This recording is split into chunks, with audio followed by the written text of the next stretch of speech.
Hello all, welcome to movie story max. నా పేరు రాకేష్. ఈ వీడియోలో మనం cult classic Chennai love story గురించి మాట్లాడుకుందాం. కల్ట్ క్లాసిక్ ఎవరన్నారు భయ్యా అంటే వాళ్ళే అనుకున్నారు. నేను మళ్ళీ సినిమా బ్యాడ్ ఫిల్మ్ అనట్లేదు, బట్ ఈ సినిమాకి నైట్ నుంచి ప్రీమియర్స్ నుంచి చూస్తున్నాను, చాలా అవుట్రేజ్ వస్తుంది. దానికి కారణం ఏంటి, వాళ్ళు ఎందుకు అలా రియాక్ట్ అవ్వాల్సి వచ్చింది, అది నిజంగా జెన్యున్గా వస్తుందా లేకపోతే హేట్రెడ్తో వస్తుందా అని చెప్పి ఈ వీడియోలో ఇన్ డీటెయిల్గా మాట్లాడుకుందాం. And more than a film కొన్ని అదర్ పాయింట్స్ కూడా మాట్లాడాలి. ఏవైతే ఈ రుద్దడాలు ఉన్నాయో, ఈ ఈవెంట్స్లో కొంచెం అటు ఇటుగా మాట్లాడాలు ఉన్నాయో, ఒకే రకమైన ఫిలిమ్స్ని ఒకే రకంగా ప్రమోట్ చేయడం ఏదైతే ఉందో, వీటన్నిటి గురించి ఈ వీడియోలో మాట్లాడుతాను. This is more than a film discussion video. అంటే ఓవరాల్గా ఒక ఫిల్మ్ స్టార్ట్ అయిన దగ్గర నుంచి ఈ సినిమాకి ఏం జరిగింది అనేది డీటెయిల్గా మాట్లాడుకున్నాం. ఫస్ట్ థింగ్స్, బేబీ బాగా హిట్ అయింది. నిజం చెప్తున్నా, నాకు బేబీ చాలా నచ్చింది. ఆ సాంగ్స్ అంటే ఇష్టం. ఫస్ట్ ఆఫ్ చాలా నీట్గా ఉంటుంది, చాలా జెన్యున్గా ఉంటుంది. అండ్ ఇప్పుడున్న ఈ ఆడియన్స్ అందరికీ, ఇప్పుడున్న ఈ జెన్జీ యూత్ అయితే ఎవరైతే ఉన్నారో వాళ్ళందరికీ కనెక్ట్ అయ్యేలాగానే ఉంటుంది. సాంగ్స్ వర్కౌట్ అయ్యాయి, మ్యూజిక్ వర్కౌట్ అయింది. అలా అన్ని ఎలిమెంట్స్ కలిసి వచ్చి కొన్ని హార్డ్ హిట్టింగ్ సీన్స్ పడి, అది కాంట్రవర్సీ పరంగానా లేకపోతే what ever it may be, I like it. And cinema కూడా జనాల్లోకి బాగా వెళ్ళింది. కానీ ఆ సినిమాకి రుద్దడం ఏం ఆపలేదు, బాగానే రుద్దారు సోషల్ మీడియాలో, రుద్దలేదు అని నేను అనట్లేదు. దాని తర్వాత సేమ్ అలాంటి ఒక వేరే లాంగ్వేజ్ ఫిల్మ్ తీసుకొచ్చి ట్రూ లవర్ అని ఉంటుంది, దాంట్లో కూడా గౌరీ ప్రియా గారే యాక్ట్రెస్. ట్రూ లవర్ అనే సినిమాని తీసుకొచ్చి కల్ట్ క్లాసిక్, కల్ట్ బొమ్మ అని మళ్ళీ దాన్ని రుద్దడానికి ట్రై చేశారు. కానీ అది ప్రీమియర్స్కే వాష్అవుట్ అయిపోయింది. ఇప్పుడు ఈ సినిమా, ఈ బేబీ ఇచ్చిన ఇంపాక్ట్ వల్ల ఈ చెన్నై లవ్ స్టోరీ అనే సినిమాని Anand Devarakonda and Vaishnavi same combination తో అనౌన్స్ చేశారు. ఫస్ట్ లుక్ పోస్టర్ కూడా రిలీజ్ చేశారు. బట్ సమ్హౌ వాళ్ళకి వేరే ఆపర్చునిటీస్ రావడం, పెద్ద ప్రొడక్షన్ హౌస్ లో ఆపర్చునిటీ రావడం వల్ల వాళ్ళు వెళ్ళిపోయారు. అది సెకండరీ. సరే చేశారు, సినిమా చేశారు, జెన్యున్ గా ప్రమోట్ చేసుకోవాలి కదా, కానీ జెన్యున్ గా ప్రమోషన్స్ జరగట్లేదు. అదే ప్రాబ్లం అవుతుంది. మీరు సినిమాని ప్రమోషన్స్ లో, ఈవెంట్స్ లో అది ఇది అని లేపేసి థియేటర్కి వచ్చి అది స్క్రీన్ మీద రిఫ్లెక్ట్ అవ్వకపోతే ఆడియన్స్ నుంచి ఇలాంటి అవుట్ రేజే వస్తుంది. ఇప్పుడు నేను మీడియాలో ఉంటాను, లైక్ ఫిల్మ్ ఇండస్ట్రీలో మీడియా ఒక పార్ట్, మీడియాలో ఉంటాను. అంటే నాకు తెలుసు ఏది జెన్యున్, ఏది ఫేక్, ఏది రుద్దుతున్నారు, ఏది పిఆర్ చేయిస్తున్నారు, ఇవన్నీ నాకు తెలుసు. నాకు తెలిసి నేనైతే జీరో ఎక్స్పెక్టేషన్స్తోనే వెళ్ళాను. నాకేం ప్రమోషన్స్, టీజర్లు, ట్రైలర్లు చూసి నేను ఎక్కడ హైప్ పెట్టుకోలేదు. నథింగ్. నార్మల్గా అసలు క్యాజువల్గా ఒక సినిమా చూడడానికి ఎలా వెళ్తానో అలానే వెళ్ళాను. నాకు వీళ్ళు ఇచ్చిన స్టేట్మెంట్లు, కల్ట్ క్లాసిక్లు ఇవేం అవసరం లేదు. నాకు ఫస్ట్ హాఫ్ అయిపోయేసరికి చాలా జెన్యున్గా నచ్చింది. సెకండ్ హాఫ్ గురించి తర్వాత మాట్లాడుకుందాం. ఈ ప్రమోషన్స్ అని మాట్లాడుతున్నాం కదా, ఈ ప్రమోషన్స్లో జెన్యున్గా ప్రమోట్ చేసే వాళ్ళు ఒకవైపు అయితే, మనం జెన్జీ ఆడియన్స్కి కనెక్ట్ అవ్వాలి, నా మీమ్స్ సోషల్ మీడియాలో పడాలి, నా రీల్స్ పడాలి, ఏది పడితే అది వాగేస్తాను అనుకునే వాళ్ళు ఇంకోవైపు. దాంట్లో ఎస్కేఎన్ గారు ఉంటారు. ఫస్ట్ నిజంగా ఆయన్ని ఒకసారి గమనించండి. నేను ఇప్పుడు ఇది మాట్లాడితే మీమ్స్ లో వైరల్ అవుతాను, సో నాకు కొంచెం ఎస్కేఎన్ అనే వాటికి కొంచెం రీచ్ వస్తుంది అనే పాయింట్ ఒకటి. నిజంగా ఆయన ఒక ఈవెంట్లో కూకట్పల్లి కేపీహెచ్బి మెట్రో తెలుసు, అక్కడ ఏం జరుగుతుందో తెలుసు, నాకంటే ఎక్కువ మీకే తెలుసు అని చెప్పి ఒక పబ్లిక్ ఈవెంట్లో మాట్లాడారు. కానీ దీని గురించి ఏ ఒక్క మీడియా ఛానల్ కూడా ఓపోజ్ చేసి మాట్లాడరు.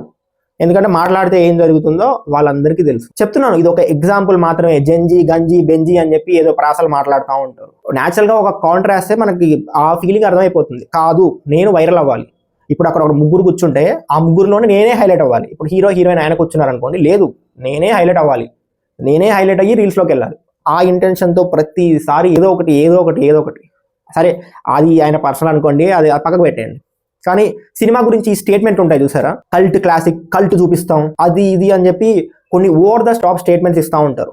మీరు ఆ over the top cult classic, అసలు కల్ట్ అంటే దానికి ఉన్న రెస్పెక్ట్ వేరు. మనం ఏ సినిమాకి పడితే ఆ సినిమాకి మనం కల్ట్ అని పిలవలేం. అండ్ ఇంకొక విషయం ఏంటంటే, ఈ కల్ట్ అనే ట్యాగ్ ఆడియన్స్ చూసి, ఆడియన్స్ రిసీవ్ చేసుకొని వాళ్ళకి ఇచ్చిన ఇంపాక్ట్ని బట్టి ఇచ్చే ట్యాగ్ కల్ట్ క్లాసిక్ అని కానీ, కల్ట్ కానీ, ఈ కల్ట్ అనే ట్యాగ్. బట్ మీరేం చేస్తున్నారు, సినిమాకి ముందే కల్ట్ ఫిలిం, కల్ట్ చూపిస్తాం, తొడగొట్టి చెప్తున్నా, ఆ మాటలు మాట్లాడతారు. ఆ మాటలు మాట్లాడిన తర్వాత వెళ్ళి సినిమా చూసిన తర్వాత స్క్రీన్ మీద అది రిఫ్లెక్ట్ అవ్వట్లేదు. దానికి ఈ అవుట్రేజ్ వస్తుంది. సోషల్ మీడియాలో గట్టిగా వేసుకుంటున్నారు, నమ్మట్లేదు అసలు. ఇంకొకసారి నెక్స్ట్ మీడియా ఈవెంట్లో ఆర్ వాళ్ళ నెక్స్ట్ సినిమా వచ్చినప్పుడు ఆడియన్స్ నమ్మడం మానేస్తారు. ఎన్నిసార్లు అని రుద్దుతారు ఒక సినిమాని. రుద్దడం ఇన్ ద సెన్స్ మళ్ళీ బ్రో బాగానే ఉంది కదా బ్రో, నువ్వేంటి బ్రో ఇంత నెగిటివ్. సినిమా గురించి మాట్లాడలేదు. మీరు రుద్దిన దానికి అక్కడ సినిమా మ్యాచ్ అవ్వాలి. మీరు రుద్దిన దానికి మ్యాచ్ అవ్వట్లేదు అంటే ఇలానే అవుట్రేజ్ వస్తుంది. మీరు జెన్యున్గా వెళ్ళి చెప్పండి, ఒక ప్లెజెంట్ సినిమా చూసాం, చాలా ప్లెజెంట్గా ఉంటుంది, మంచిగా టైంపాస్ అవుద్ది, ఇలాంటి మాటలు చెప్పండి. ఇలాంటి మాటలు చెప్పినప్పుడు అవుట్రేజ్ రాదే, నిజంగానే టైంపాస్ అయిందిరా, నిజంగానే ఒక ప్లెజెంట్ ఫిలిం చూసామనిపించిందిరా, ఇవే ఫీలింగ్స్ వస్తాయి. కానీ మీరు కల్ట్ క్లాసిక్, కల్ట్ బొమ్మ, కల్ట్ చూపిస్తామని తొడలు కొడతారు, అక్కడ సినిమాలో చూస్తే ఏ కల్ట్ కనపడదు. ఇప్పుడు రీసెంట్గా ఈ వీడియో చేసే ముందు కల్ట్ క్లాసిక్ అని చెప్పి పోస్టర్ రిలీజ్ చేశారు. ఆడియన్స్ నుంచి ఎంత బ్యాక్ లాష్ వచ్చినా కూడా ఈ కల్ట్ క్లాసిక్, కల్ట్ అసలు కల్ట్ అంటే ఏమనుకుంటున్నాడు ఆయన మీనింగ్ తెలుసా? ఫస్ట్ ఒక యావరేజ్ ప్రోడక్ట్ రిలీజ్ చేస్తారు, దాన్ని యూత్ టార్గెట్ చేస్తారు, అదంతా వాళ్ళ ఇష్టం. టార్గెట్ చేస్తారా, యావరేజ్ సినిమా చేస్తారా వాళ్ళ ఇష్టం. బట్ ఈ అన్నెసరీ రుద్దడం ఎందుకు? రుద్దడం వల్ల ఏమొస్తుంది? ఏదో ఒక రోజు మీ సినిమా మీద నమ్మకం పోతుంది. ఇప్పుడు ప్రీమియర్స్కి ఏవైతే ప్రీమియర్స్కి ఆడియన్స్ జెన్యూన్గా నమ్మి వచ్చిన ఆడియన్స్ ఉంటారు చూసారా, చాలా ఫాస్ట్ ఫీలింగ్స్ అయ్యాయి. జెన్యూన్గా నమ్మి వచ్చిన వాళ్ళు ఉంటారు చూసారా, వాళ్ళు నెక్స్ట్ సినిమాకి నమ్మడం మానేస్తారు. మెల్లిమెల్లిగా ఆడియన్స్ని మీరే చంపేసుకుంటున్నారు. రుద్దకండి. ఫస్ట్ ఈ సినిమా గురించి మాట్లాడాలంటే ఫస్ట్ ఆఫ్ చాలా ప్లెజెంట్గా ఉంటుంది. ఇదంతా నేను ఆల్రెడీ రివ్యూలో మాట్లాడాను, బట్ ఇవన్నీ మాట్లాడేస్తే అక్కడ రివ్యూ వీడియో చేసినట్టు ఉండదు. నేనేదో సినిమా మీద ట్రోల్ చేయడానికి సంథింగ్ అట్లాంటి వీడియో చేసినట్టు ఉంటుంది. కానీ నాకు ఆ సినిమా చూసిన తర్వాత, ఫస్ట్ హాఫ్ చూసిన తర్వాత చాలా ప్లెజెంట్గా అనిపించింది. ఫస్ట్ 1.5 అవర్ అయిపోయేసరికి హీరోయిన్ క్యారెక్టర్ కానివ్వండి, హీరో క్యారెక్టర్ కానివ్వండి, ఆ ఫన్ మూమెంట్స్ కానివ్వండి, ఆ ఎమోషనల్ మూమెంట్స్ కానివ్వండి, ఆ ఫస్ట్ హాఫ్లో పడ్డ సీన్స్ కానివ్వండి, అదంతా చాలా నైస్గా ఉంటుంది. ఒక నైస్ ఫీలింగ్ ఇస్తుంది. నేను మళ్ళీ చెప్తున్నాను, వేరే లెవెల్ ఫస్ట్ హాఫ్ అనట్లేదు. ఒక మంచి ఫీలింగ్, ఒక పాసబుల్, ఒక మంచి టైం పాస్, అంటే ఒక ప్లెజెంట్ సినిమా చూసిన ఫీలింగ్ వస్తుంది. అయితే ఇంటర్వెల్లో ఒక షాకింగ్ ట్విస్ట్ ఉంటుంది. కానీ దరిద్రం ఏంటంటే ఆ ట్విస్ట్ ఆల్రెడీ సోషల్ మీడియాలో లీక్ అయిపోయి 3 months అయింది, 2 months అయింది. నేను ఎప్పుడో చూశాను, నాకు ఖచ్చితంగా నేను చూశాను. ఇదే కాదు చాలా, అంతే. మరి ఎవరు లీక్ చేస్తున్నారు, ఎందుకు లీక్ చేస్తున్నారు, ఎలా లీక్ అవుతున్నాయి, ఇవేం తెలియదు. కానీ జెన్యూన్గా షాక్ అవ్వాల్సిన పాయింట్స్, థియేటర్కి వెళ్ళి షాక్ అవ్వాల్సిన పాయింట్స్ అవన్నీ ముందే వచ్చేసి థియేటర్ ఎక్స్పీరియన్స్ని చెడగొడుతున్నాయి. బట్ హానెస్ట్లీ ఈ సినిమా ఎక్స్పీరియన్స్కి అది పెద్ద ఎఫెక్ట్ ఏం పడలేదు. అంటే అది జరిగిద్ది అని మనకు తెలుసు. ఎలా జరిగింది అంటే ఆ జర్నీని మనం ఫాలో అవుతాం చూసారా, అదంతా బాగుండేది. ఏది ఇంటర్వెల్ వరకు సినిమా ఇట్స్ నైస్, మంచి ఫీలింగ్ ఇస్తుంది. అప్పుడు సెకండ్ హాఫ్ స్టార్ట్ అవుతుంది. సెకండ్ హాఫ్ స్టార్ట్ అయ్యి ఆ ఫస్ట్ 10-15 నిమిషాల్లో సినిమా ఎక్కడ ఉందో, సినిమా క్లైమాక్స్కి వచ్చే వరకు కూడా సినిమా అక్కడే ఉంటుంది. There is no story progression. Just ఏవైతే సెటప్స్ పెట్టుకున్నారో వాటికి పే ఆఫ్ లాగా ఇచ్చారు. కానీ ఒక ప్రాపర్ స్టోరీ, అంటే ఆ పాయింట్ తర్వాత సినిమాని ఎలా తీసుకెళ్ళాలి అని చెప్పి ఒక ప్రాపర్ స్టోరీ లేదు. డైరెక్టర్ కూడా తెలీదు. ఆయన ఉన్న దాంట్లోనే తీస్తారు కదా, స్టోరీ ఆయనది కాదు. స్టోరీ సాయి రాజేష్ గారు రాశారు, స్క్రీన్ ప్లే కూడా ఆయనదే. సో డైరెక్టర్ ఉన్న దాంట్లోనే తీయాలి కాబట్టి ఆ సెటప్స్ అన్నిటికీ పే ఆఫ్ ఇచ్చు వెళ్ళారు. ఆ క్లైమాక్స్ ఓకే, అంటే వాళ్ళు చెప్పాలనుకున్న పాయింట్ కరెక్టే. ఒక ప్రేమించిన మనిషికి హ్యాపీగా ఉండడమే కదా మనం చూడాలనుకోవడం అన్న చెప్పాలి అనుకున్న పాయింట్ కరెక్టే. కానీ అది ప్రాపర్గా ట్రాన్స్లేట్ అవ్వదు. సెకండ్ హాఫ్ అంతా డ్రాగ్ చేసి 1.5 hour స్ట్రెచ్ ఏదైతే ఉందో సినిమా అంతా ఒకటే దగ్గర ఉండిపోతుంది. అండ్ ఎక్కదు, ఏ ఫీలింగ్ రాదు. ఈ ఫస్ట్ హాఫ్ అయిపోయిన తర్వాత వచ్చిన ప్లెజెంట్ ఫీలింగ్ కానివ్వండి, ఆ ఎమోషన్స్ కానివ్వండి, ఆ ఫీలింగ్స్ అన్నీ ఇక్కడ పోతాయి. కొట్టించుకొని ఆయింట్మెంట్ రాయించుకుంటాను చూసారా. బట్ ఇక్కడ కొంచెం ఈ సినిమాలో కొంచెం డిఫరెంట్గా ఉంటుంది. మంచిగా సమ్మగా ఉంటుంది. స్టార్టింగ్ ఇదంతా ఆయింట్మెంట్ రాయించుకున్నట్టు ఉంటుంది దెబ్బ మీద. ఈ సెకండ్ హాఫ్ అంతా మళ్ళీ ఆ దెబ్బ మీద ఆయింట్మెంట్ మీద మళ్ళీ కొట్టించుకున్నట్టు ఉంటుంది. అలా ఉంటుంది సెకండ్ హాఫ్. ఓవరాల్గా చెప్పాలంటే ఇట్స్ డెఫినెట్లీ వాచబుల్ ఫిలిం. ఒకసారి చూడొచ్చు. ఎందుకంటే ఫస్ట్ హాఫ్ బాగుంది, పర్ఫార్మెన్సెస్ బాగున్నాయి, మ్యూజిక్ బాగుంది, సినిమాటోగ్రఫీ బాగుంది. So it's definitely A watchable film. మంచిగా అలా పాస్ అవుతూ వెళ్ళిపోతుంది ఫస్ట్ హాఫ్ వరకు. సెకండ్ హాఫ్ అంటారా, ఇంకా సెకండ్ హాఫ్ వాకౌట్ అని చెప్పి ఆల్రెడీ అవుట్రేజ్ వస్తుంది. It's not bad. స్టోరీ అయితే ఉండదు. మరీ లేచి వెళ్ళిపోయిందంత దరిద్రంగా ఉందా అంటే దరిద్రంగా లేదు. బట్ స్టోరీ అయితే ప్రోగ్రెస్ అవ్వదు, మనకి ఏ ఫీలింగ్ రాదు. స్టోరీ అక్కడే ఇరుక్కపోయి స్టాగ్నెంట్గా అక్కడే స్ట్రక్ అయిపోయింది అన్న ఫీలింగ్ వస్తుంది. అది మాత్రం నిజం. వాకౌట్ గురించి నాకైతే అలా అనిపించలేదు. అదే చెప్తున్నాను, ఇది అవసరం లేదు, రుద్దకండి. ఒకవేళ ఆడిందా ఆడుతుంది. రివ్యూస్ అన్ని పక్కకు పెట్టేయండి. రివ్యూస్ ఏముంది చెప్పండి. ఇప్పుడు మా ఇంటి బంగారం సినిమా ఉంది. మా ఇంటి బంగారం సినిమా ఎంతమంది యావరేజ్ అన్నారు చెప్తున్నాను. జెన్యూన్గా క్రిటిక్స్ అందరూ, రివ్యూవర్స్ అందరూ యావరేజ్ అనేది కదా చెప్పారు, ఓకే ఇష్ అనే కదా చెప్పారు. ఆ సినిమా చాలా బాగా ఆడింది కదా థియేటర్స్లో.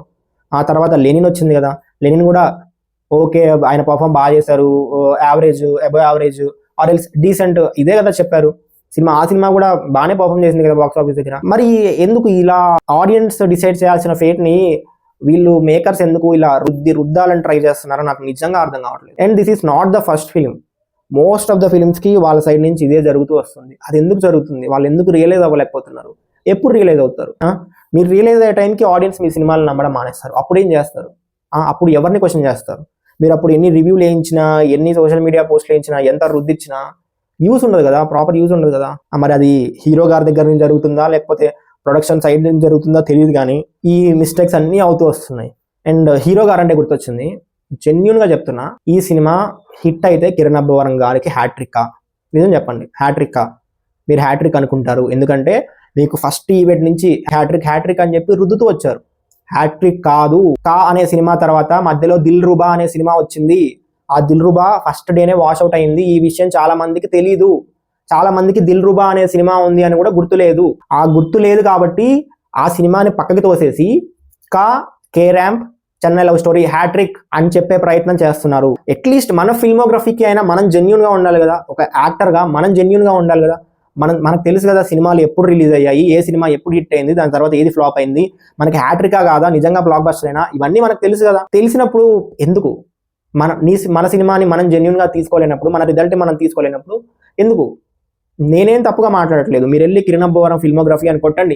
తర్వాత ఏ సినిమా రిలీజ్ అయిందో చూడండి, ఎప్పుడు రిలీజ్ అయింది చూడండి, దాని రిజల్ట్ చూడండి. సినిమా బాగుంది, ప్లెజెంట్ గా ఉంది అన్నప్పుడు ప్లెజెంట్ గానే ప్రమోట్ చేసుకోండి. ఇలాంటి స్టేట్మెంట్స్ వద్దు. హ్యాట్రిక్ కొడుతున్నాం ఆర్ ఎల్స్ కల్ట్ చూపిస్తాం, కల్ట్ క్లాసిక్, కల్ట్ బొమ్మ తొడగొట్టడం, ఇట్లాంటివి వద్దు ప్లీజ్. ఆడియన్స్ లో ఎలాంటి అవుటేజ్ వస్తుందో మీకు మీ దగ్గర వరకు రాకుండా కొన్ని శక్తులు ఆపుతున్నాయేమో కానీ బయట చాలా దారుణంగా మాట్లాడుకుంటున్నారు. సీరియస్ గా చాలా దారుణంగా మాట్లాడుకుంటున్నారు. నేను వింటాను కదా పబ్లిక్ దగ్గర నుంచి, చాలా దారుణంగా మాట్లాడుకుంటున్నారు. So it's a kind request for the makers, for the hero or who ever, ఆయన టీం కానివ్వండి, ఈ మేకర్స్ టీం కానివ్వండి, ఎవరైనా సరే ఏదో ఒక రోజు రియలైజ్ అవ్వాలి. రియలైజ్ అయ్యే పాయింట్ దగ్గరలోనే ఉంది అనుకుంటున్నాను. మీరు చెన్నై లవ్ స్టోరీ సినిమా చూసుంటే ఎలా అనిపించిందో కింద కామెంట్స్లో చెప్పండి. మళ్ళీ నెక్స్ట్ వీడియోకి వద్దాం. Until then signing off, team movies for max.